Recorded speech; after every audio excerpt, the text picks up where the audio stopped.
তুরাগ নদী থেকে একাধিক মরদেহ উদ্ধার সংক্রান্ত কিছু তথ্য, ছবি ও ভিডিও ছড়াতে দেখা যাচ্ছে।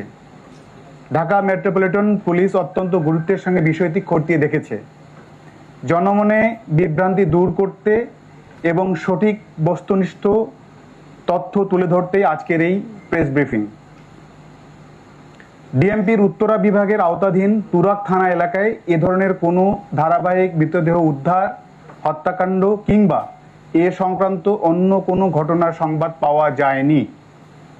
একই সঙ্গে এই বিষয়ে তুরাগ থানায় কোনো ব্যক্তি বা প্রতিষ্ঠানের পক্ষ থেকে কোনো অভিযোগ, সাধারণ ডায়েরি বা জিডি বা মামলা দায়ের করা হয়নি। বিষয়টি অনুসন্ধানে প্রচারিত তথ্যের কোনো সত্যতা পাওয়া যায়নি। এ বিষয়ে বাংলাদেশ পুলিশের ভেরিফাইড ফেসবুক পেজ থেকেও ইতিমধ্যে একটি আনুষ্ঠানিক বিবৃতি প্রকাশ করা হয়েছে।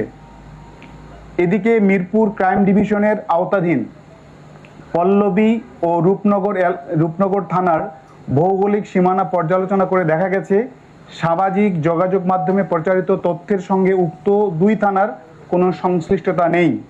এ বিষয়ে পল্লবী বা রূপনগর থানায় কোনো অভিযোগ, তথ্য কিংবা ঘটনার সত্যতা সমর্থনকারী কোনো প্রমাণ পাওয়া যায়নি।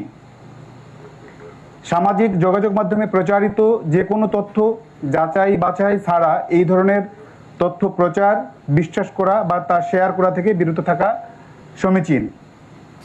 কোনো গুজব, বিভ্রান্তিকর বা উস্কানিমূলক তথ্য সমাজে অস্থিরতা সৃষ্টি করতে পারে এবং আইন শৃঙ্খলা পরিস্থিতি অবনতির কারণ হতে পারে। ঢাকা মেট্রোপলিটন পুলিশের পক্ষ থেকে এই ধরনের কর্মকাণ্ড হতে বিরত থাকার জন্য আহ্বান করা হলো।